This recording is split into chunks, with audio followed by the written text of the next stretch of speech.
First of all, you all know that the chemical kinetics is the branch of chemistry in which we study about the rate of reaction. उसमें हम rate of reaction के बारे में study करते हैं, किस rate से कोई रिएक्शन प्रोसीड कर रहा है. अगर सपोज करिए कोई रिएक्टेंट है, सिंपली रिएक्टेंट है प्रोडक्ट. केमिस्ट्री में हम केमिकल रिएक्शन में अगर स्टडी करते हैं कोई भी चीज, तो उसमें रिएक्टेंट और प्रोडक्ट पे ज्यादा फोकस करते हैं हमारा. तो अगर सपोज करिए आपके माइंड में, आप दिमाग में सोचिए कि कोई भी आप रिएक्टेंट ले लिया, सपोज करिए 10 ग्राम. तो जैसे जैसे टाइम चेंज होता जाएगा, शुरुआत में आपने इनिशियली टाइम मान लीजिए T1 टाइम पे आपने कोई रिएक्टेंट लिया 100 ग्राम, लेट्स टेक 100 ग्राम, ठीक है. आफ्टर 10 मिनट या आफ्टर 10 सेकेंड या आफ्टर 10 आवर्स ये क्या होगा, कुछ ना कुछ उसमें से क्या हो जाएगा, कम हो जाएगा, यानी कुछ डिसअपियर हो जाएगा. तो वो जो डिसअपियरेंस है, ऐसा नहीं डिसअपियरेंस है तो ऐसा नहीं कि वो गायब हो जाएगा, कहीं चला जाएगा, ऐसा कुछ पॉसिबल नहीं है. वो डिसअपियरेंस आपके प्रोडक्ट साइड में इंक्रीज होता चला जा रहा है. तो शुरुआत में जब आप रिएक्टेंट लिए हो, इनिशियली शुरुआत भी नहीं किए हो, तो रिएक्टेंट 100% है और प्रोडक्ट आपका क्या है बेटा, अभी कोई भी चीज प्रोडक्ट फॉर्मेशन नहीं हुआ है, दैट इज 0, ठीक है. लेकिन आफ्टर सम टाइम 10 मिनट बाद हम देखेंगे कि प्रोडक्ट में इंक्रीज होने लगा कंसेंट्रेशन और रिएक्टेंट क्या होने लगा, घटने लगा. तो ये है बेटा रेट ऑफ रिएक्शन. उसमें आप मेंशन करिए chemical kinetics is the branch of chemistry which deal with the rate of chemical reaction, which deal with the rate of chemical reaction and the factor which influence the and the factor which influence the and the factor which influence the rate of the reaction and the mechanism by which the chemical reaction take place.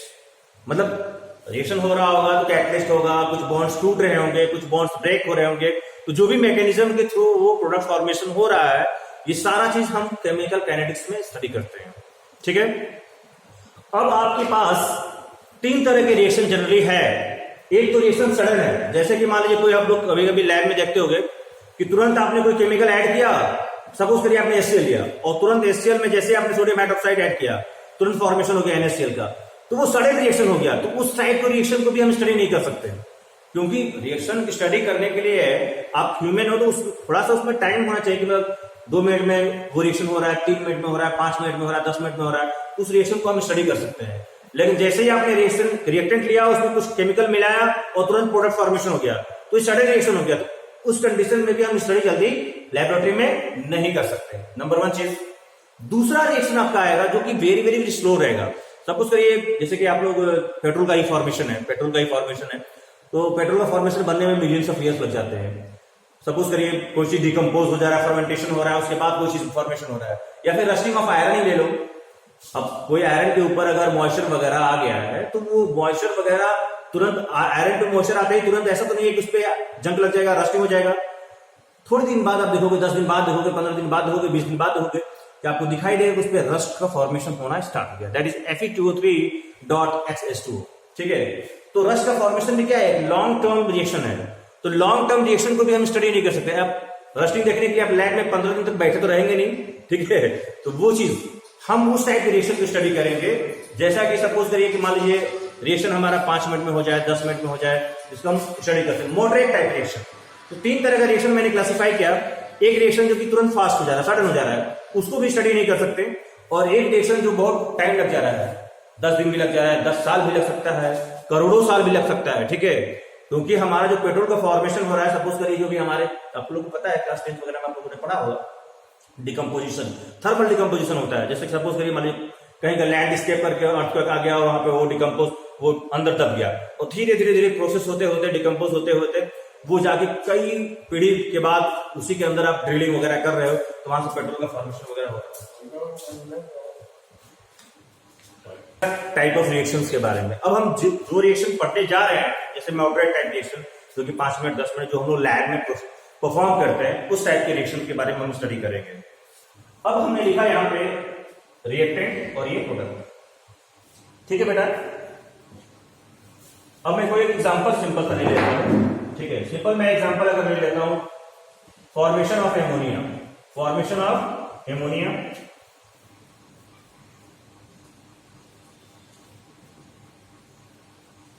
इस reaction को balance कर देते हैं हम लोग.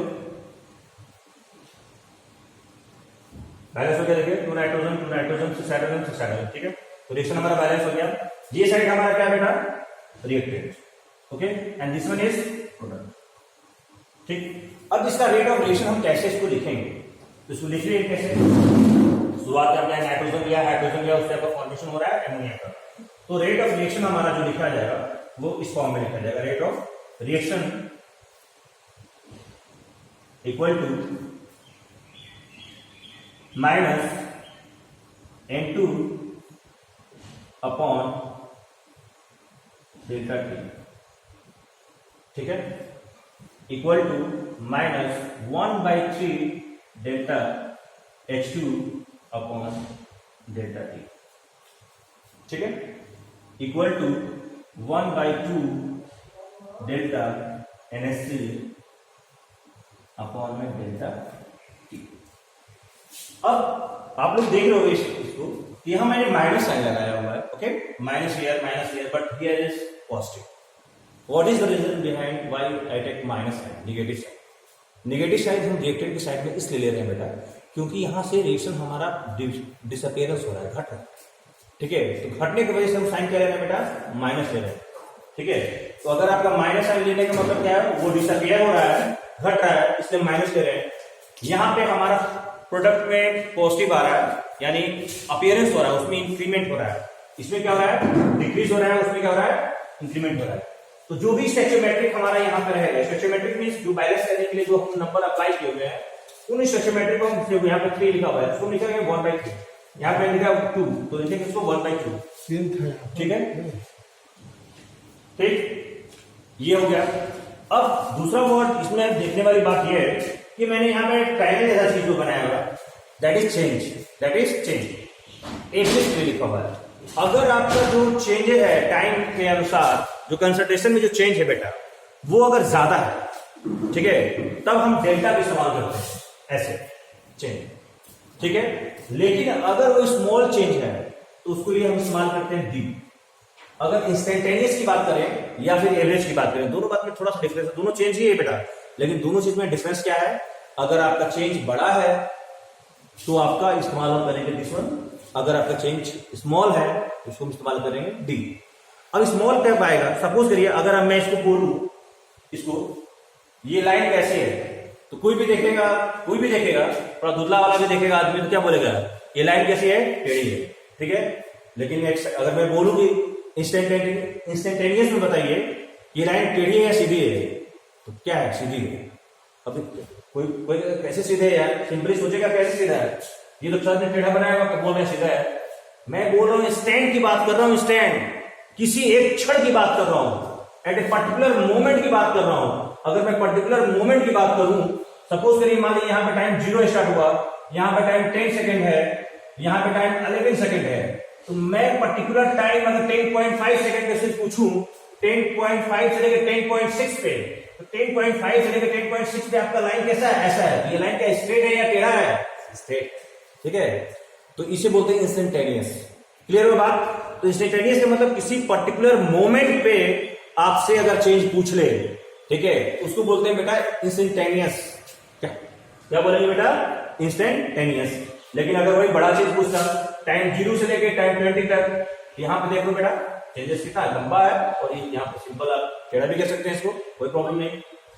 तो average rate में आप इस्तेमाल करेंगे ये वाला साइन, और अगर इंस्टेंटेनियस में बात करेगा तो हम इस्तेमाल करेंगे दिस, ठीक है। तो ये डिफरेंस है बेटा आपका इंस्टेंटेनियस में और एवरेज रेट में।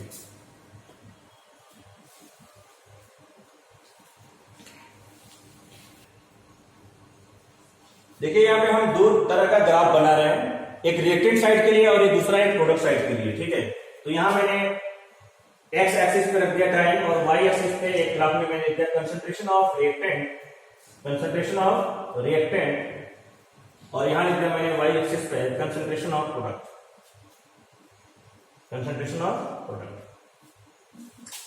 ये आपका टाइम मान लीजिए t1 है, ये मान लीजिए t2 है, जो भी टाइम देखिए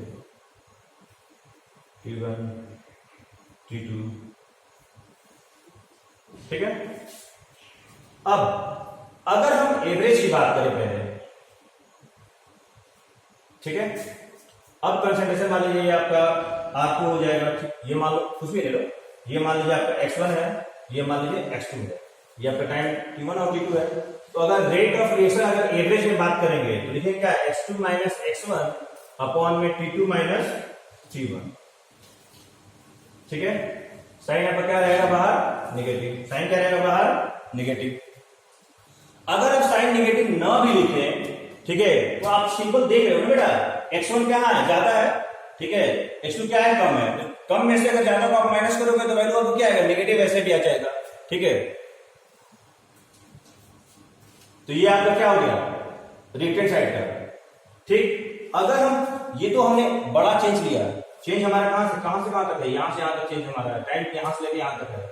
लेकिन हम किसी पर्टिकुलर टाइम पे अगर इंस्टेंटेनियस रेट ऑफ रिएक्शन को फाइंड आउट करें तो हम एक टेंजेंट लाइन ड्रॉ करेंगे। क्या ड्रॉ करेंगे बेटा, एक टेंजेंट लाइन। तो टेंजेंट लाइन जहां भी मीट करेगा, ठीक है, अब वहां से हम ऐसे खींच लेंगे, एक स्लोप बना लेंगे, ट्रायंगल बन जाएगा हमारा। ठीक है, तो ये हमारा बेटा हो जाएगा डेल्टा आर अपॉन में डेल्टा टी। ये हमारा आर इंस्टेंटेनियस है बेटा, ये हमारा क्या बेटा, आर इंस्टेंटेनियस, यानी rate of reaction at instant. ये लिखा मैंने rate of reaction for average and this one is for rate of reaction for at instantaneous. Delta R upon delta T, sign negative for disappearance. Sign negative for disappearance, disappearance means reactant घट रहा है time के अनुसार, जैसे जैसे time बढ़ेगा reactant घटेगा। Same way में हम आ जाते हैं प्रोडक्ट में। अगर प्रोडक्ट में बात करें बेटा तो RAB यानी रेट ऑफ रिएक्शन एवरेज के लिए तो आपका हो जाएगा P2 माइनस P1 अपॉन में P2 माइनस T1। ठीक है, और अगर हम इंस्टेंट पे ले लें, क्या ले लें बेटा, एट इंस्टेंट, तो एक लाइन हमें टेंजेंट ड्रॉ करना पड़ेगा इस पॉइंट पे जहां टच कर रहा है। ठीक है, यही जो भी हमारा होगा ये delta dp upon dt, dp upon dt, ये क्या है, r instantaneous, dp upon dt।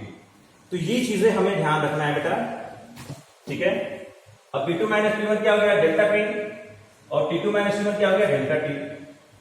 ठीक है, तो ये प्रोडक्ट के लिए हो गया और ये हमारा टाइम के लिए हो गया। ठीक है, ये प्रोडक्ट के लिए हो गया और ये हमारा टाइम के लिए। इसको से रिलेटेड जो ये disappearance, rate of disappearance, rate of appearance के बारे में स्टडी कर रहे हो, इससे क्वेश्चंस बराबर हर साल 2 नंबर 3 नंबर में क्वेश्चन पूछा जाता है और बहुत ही इजी क्वेश्चंस पे आते हैं। ठीक है, आसानी से हो जाते हैं। ठीक है, पिछली बार भी आया था क्वेश्चन, इस बार भी चांसेस है आने का, तो क्वेश्चंस पे हम लोग सॉल्व करेंगे। क्वेश्चन आप लोग लिखिए पहले, the decomposition of N2O5 in CCl4, the decomposition of N2O5 in CCl4 solution, the decomposition of N2O5 in CCl4 solution at 318 Kelvin, at 318 Kelvin has been studied by the monitoring the concentration of N2O5, by monitoring the concentration of N2O5 in the solution. Initially the concentration of N2O5 is 2.33 molarity, 2.33 molarity। शुरुआत में क्या है बेटा, 2.33 molarity, and after 184 minutes it is reduced to 2.08 molarity. It is reduced to 2.08 molarity, 2.08 molarity।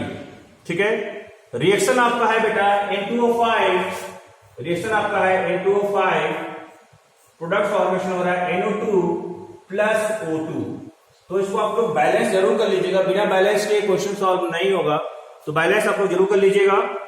ठीक है, calculate the average rate of the reaction, calculate the average rate of this reaction in the terms of hours, minutes and second. उसी में लिखिए बेटा, what is the rate of production of NO2, what is the rate of production of NO2 during this period? During this period. जल्दी से इसको आप लोग solve करिए, ठीक है, फटाफट सॉल्व करके आपको दिखाता हूं। केवल बेटा इसमें कैलकुलेशन है, कैलकुलेशन के अलावा इसमें कुछ ज्यादा है कुछ नहीं, तो सिर्फ कैलकुलेशन से भागना नहीं आपको, उसके साथ आपको काम करना है, ठीक है। तो एक कंसंट्रेशन बेटा दिया 2.33 एंड अनदर वन इज 2.08, ठीक है। पहले तो स्टेशन को हमें बैलेंस करना होगा, ठीक है। तो बैलेंस करना है, यहाँ 2 लिखा हुआ है, यहाँ n है, केवल एक है, इसमें 2 से पहले मल्टीप्लाई करिए, देखिए बैलेंस हो रहा है कि नहीं हो रहा है। अभी यहाँ नंबर ऑफ नाइट्रोजन 2 हो गया, यहाँ नंबर ऑफ नाइट्रोजन 2 हो गया, वेरी गुड। ऑक्सीजन ये 2 2 4 4 प्लस 2 क्या हो गया 6, बट यहाँ कितना है बेटा 5, तो कोई वो नहीं है, यहाँ आपको कम से कम मिनिमम 2 से मल्टीप्लाई करना पड़ेगा। तो 2 से मल्टीप्लाई अगर हम यहाँ पे करते हैं तो नाइट्रोजन आपका 4 हो गया, यहाँ पे नाइट्रोजन क्या है बेटा 2 है, तो फिर यहाँ पे किससे मल्टीप्लाई करना पड़ेगा, 4 से मल्टीप्लाई करना पड़ेगा, ठीक है। तो 4 से मल्टीप्लाई आपने यहाँ पे किया तो नाइट्रोजन 4 हो गया, और ऑक्सीजन कितना होगा 4 दूना 8 प्लस 2 10, यहाँ पे 5 2 10, यानी रिएक्शन आपका क्या हो गया बेटा बैलेंस हो गया। यानी नेट जो आपका बैलेंस रिएक्शन आपका आया वो क्या आया बेटा 2N2O5, प्रोडक्ट फॉर्मेशन हो रहा है 4NO2 प्लस O2, तो ये बैलेंस रिएक्शन आपका हो गया टोटल, ठीक है। अब बैलेंस रिएक्शन होते ही सबसे पहले आपको जो काम करना है, आपको मैंने बोला है कि रेट ऑफ रिएक्शन कैसे लिखा जाएगा, ठीक है। तो रेट ऑफ रिएक्शन लिखने के लिए हम लिखेंगे इसको -1/2 चेंज N2O5 अपॉन में delta T equal to 1/4 NO2 change upon में डेल्टा टी, और third one change O2 upon में डेल्टा टी। तो आपको बेटा जो टाइम दिया इनिशियली बोल रहा है, इनिशियली यानी शुरुआत में स्टार्ट किया 0 से, और फाइनल जो टाइम उसने दिया हुआ है, कितना दिया है टाइम बेटा 184 184 मिनट, वेरी गुड। कंसंट्रेशन बेटा दिया शुरुआत में, कंसंट्रेशन था बेटा 2.33 मोलारिटी, जब स्टार्ट किया रिएक्शन को तब उसका कंसंट्रेशन था बेटा 2.33, लेकिन 184 मिनट के बाद उसका कंसंट्रेशन घट के हो गया 2.08।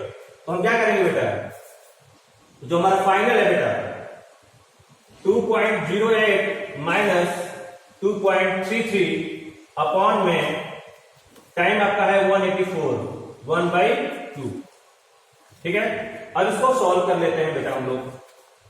अब इसको घटाओगे तुम्हारा आएगा बेटा 0.25, ये 0.25 आएगा माइनस में बटा में 184, ठीक है। अब इसको आपको सॉल्व करना है,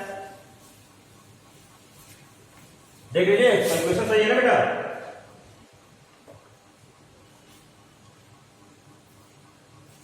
ठीक है। 0.25 आ रहा है, ठीक 0.25। अब 0.25 अपॉन में बेटा 2 है इंटू 184, साइन इधर माइनस है, बाद में हम लोग भी लगा सकते हैं, ठीक है, क्योंकि रिएक्टिव साइड से बात कर रहे हैं तो माइनस रहेगा ही रहेगा। अब इसको डिवाइड करना बेटा, अब डिवाइड करना है तो देखिए क्या करना है, अब यहाँ डेसिमल साइन को हम हटाते हैं अगर, ठीक है। अगर हम इसको 2500 कर दें, यानी 4 अंक हम आगे बढ़ा दिए, तो 10 की पावर इधर 4 -4 लिखना पड़ेगा। अब यहाँ पे 2 इंटू 184, ठीक है, 2 से कटाइए, ये कितना हो गया 1250, ठीक। अब 184 से आप इसको डिवाइड करिए, लगभग कितना आएगा 6.07, कितना आ रहा है 6.79 इंटू 10 की पावर -4। ये जो आंसर आया है बेटा आपका, ये आपका आंसर किसमें आया, मोल पर लीटर पर मिनट में आया, मोल पर लीटर पर मिनट में, क्योंकि आपने 184 मिनट लिया हुआ है, तब इस कंडीशन में आ गया। अब मैंने बोला है कि इसको आवर्स में भी आपको कन्वर्ट करना है, तो 184 को अगर आपको आवर्स में कन्वर्ट करना होगा तो 60 से डिवाइड कर देना पड़ेगा आपको। तो 1/2 था, ऊपर क्या था माइनस कर लिया था हम लोगों ने 0.25। अब इसको 60 से डिवाइड नीचे करोगे 60 ऊपर चला जाएगा, तो 60 ऊपर कर लो, और यहाँ पे 184 हो गया। यानी कहने का मतलब ये है, इसका जो आंसर जो आया है उसमें आप 60 से क्या करेंगे मल्टीप्लाई कर देंगे, 60 से क्या करेंगे बेटा मल्टीप्लाई कर देंगे, तो आपका आंसर ये आया है 6.79 इंटू 10 की पावर -2। अब इसमें 60 से आप मल्टीप्लाई कर देंगे 60 से, ठीक है, तो मल्टीप्लाई करें 7 63 42 48 36 और 40, ठीक है। ये हो गया बेटा, बोलिए 408.3 आ गया। 408.3 इंटू 10 के पावर -4 था, -4, ये हो गया। ओके, ठीक। अब अगर सेकंड में करना है तो सेकंड में करने के लिए क्या है, 184 है, 184 मल्टीप्लाई बाई 60 कर लेंगे, 184 मल्टीप्लाई बाई 60 वैसे निकाल लेंगे। अब उसमें लास्ट में एक क्वेश्चन दिया हुआ है, दिया है what is the rate of production of NO2 during the period, rate of reaction, ठीक है। तो आपका ये जो आया है वैल्यू, वो आया है बेटा 6.79 इंटू 10 के पावर -4, ठीक। अब ये कितने के बराबर है, 1/4 NO2 अपॉन में डेल्टा T के बराबर, ठीक है। तो फॉर्मेशन ऑफ NO2 पूछ रहा है बेटा, तो डेल्टा NO2 अपॉन में डेल्टा T बराबर क्या हो जाएगा, ये 4 इधर जाएगा, पास मल्टीप्लाई होगा, तो 4 इंटू 6.79 इंटू 10 के पावर -4, तो मल्टीप्लाई कर सकते हैं, 4 9 36, 4 9 36, 28 28 दिन 31, 24 24 दिन 27, ठीक है। डेसिमल लगा लिया यहाँ पे, 27.16 इंटू 10 की पावर -4 इज योर आंसर, ठीक है, ठीक। अब नेक्स्ट क्वेश्चन मैं आपको दे रहा हूं, उसको सॉल्व करिए। Ammonia and oxygen react at high temperature, react at high temperature, ammonia and oxygen react at high temperature in an experiment, यही क्वेश्चन आया था बेटा पिछले साल। in an experiment the rate of formation of ammonia, sorry, the rate of formation of NO, the rate of formation of NO is 3.6 into 10 के power -3, 3.6 into 10 के power -3 मोल पर litre पर सेकेंड, मोल पर लीटर पर सेकेंड। कैलकुलेट, उसमें first point लिखे rate of disappearance of ammonia, rate of disappearance of ammonia, again I repeat, rate of disappearance of ammonia. दूसरा लिखिए उसी में rate of formation of water, rate of formation of water, rate of formation of water. Again I repeat the question, ammonia and oxygen react at high temperature in an